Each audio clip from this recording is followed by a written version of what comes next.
Welcome to the Jacksonville First Seventh-day Adventist Church podcast, where we listen, learn, and love together.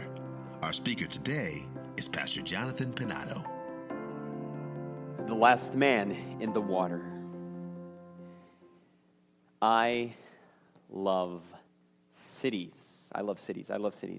I'm okay with the country, and I like the country. I think there's nice things in the country, but I love the cities. In fact, I'm looking forward to that city up in heaven, right? The New Jerusalem God has prepared for us. A city is what the Bible tells us. And so I love the cities. And for example, I've been to Paris. That's probably my favorite city. I love Paris. Coming to the U.S., I love Chicago. I love Los Angeles. I love New York City. Yes, the big cities. I also love the smaller cities like Austin, Texas. It's a beautiful little city. Portland, Seattle, great cities. St. Louis, can't forget about St. Louis. I love St. Louis. And there is one more city. Yes, no, unfortunately, it's not Jacksonville. Not that I don't like Jacksonville, but there is another city, perhaps my favorite city in the United States of America, and that is Washington, D.C. I love Washington, D.C. I love our nation's capital. I love the urban design. I love the architecture of the buildings. I love the cultural diversity that you see there in Washington, D.C. You see people from everywhere. I love it. I love the museums. I love the intentionality of the design of the green spaces and the trees and I love the restaurants. I love the diversity of food. Oh, it's so delicious. It's world class.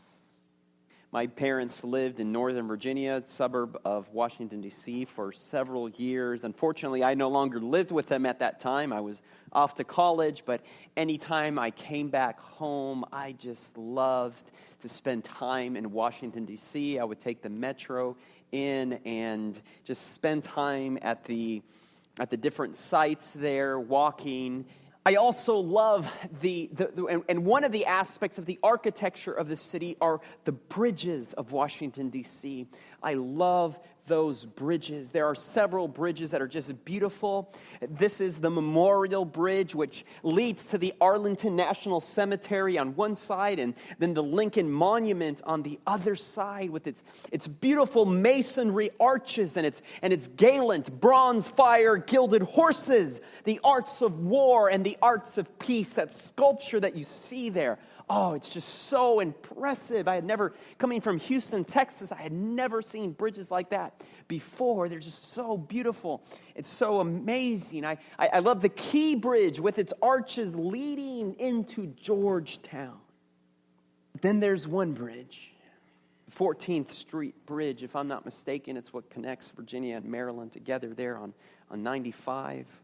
And there's really nothing fancy about it. It's probably one of the least aesthetically appealing bridges in the area. How many hundreds of thousands, if not millions of people have crossed that bridge without realizing what occurred there? It was January 13, 1982. There was an unusually cold weather in the nation's capital, and really in the entire country. It was a cold spell that January. It was 24 degrees Fahrenheit in Washington, D.C., with heavy snowfall. In another part of the country, around 11 a.m. in the state of Florida, where we are at, not Jacksonville, but in Fort Lauderdale, Florida, it was in the 40s. So that's pretty cold for South Florida. Imagine what the weather was like here in Jacksonville on that day. So in another part of the country, around the 11 a.m. in Fort Lauderdale, Florida, it was in the 40s, and Air Florida Flight 90 left its destination bound for the nation's capital. It landed in Reagan National Airport at 1:45 p.m., and it took off on its return flight 2 hours later at 4 p.m. Within seconds after its liftoff to return back to Florida, Air Florida Flight 90 crashed into the 14th Street Bridge, crushing 7 occupied vehicles, killing 4 motorists, and plunging into the icy cold waters of the Potomac River, killing all but 6 of the 79 passengers. Those 6 passengers were in the freezing cold water, 31 degrees Fahrenheit of the Potomac River for about 20 minutes before the rescue helicopter arrived.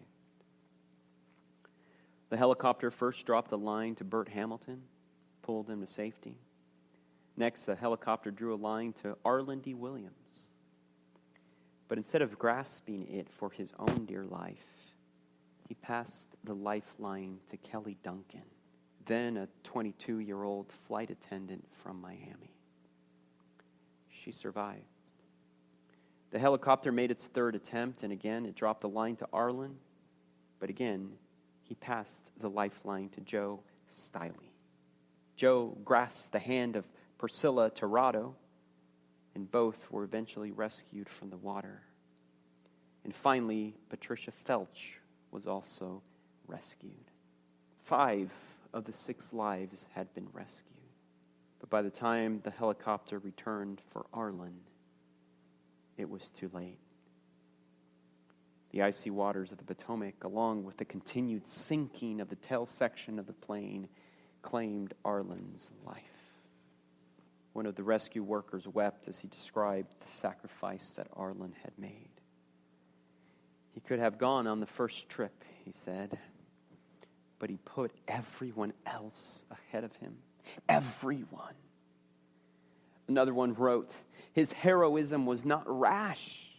Aware that his own strength was fading, he deliberately handed hope to someone else, and he did so repeatedly.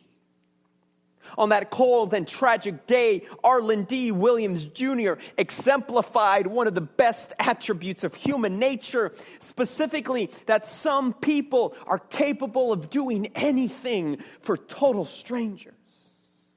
This January will mark 38 years to the day that Arland sacrificed his life to save others. The 14th Street Bridge is now called the Arland D. Williams Memorial Bridge. It has now become the most beautiful of bridges because of the incredible sacrifice. My friends, we find ourselves caught in a world that has long ago crashed and is sinking in the ice-cold waters of sin and selfishness.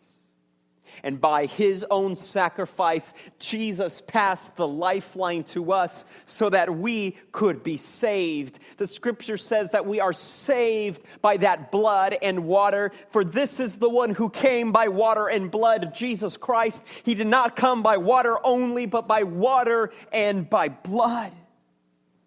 Today, Jesus is handing us the lifeline. And what an insult it would have been to Arland if one of the passengers would have said, "No, thank you. I don't need your lifeline." So with Jesus, let's not allow his sacrifice to be in vain. Let's take hold of the lifeline that he has handed to us this day. Today, if you will hear his voice, harden not your heart. This podcast is brought to you by the Jacksonville First Seventh-day Adventist Church. Connect with us on www.jaxsda.org or on Facebook and YouTube. We look forward to sharing more inspiring messages with you.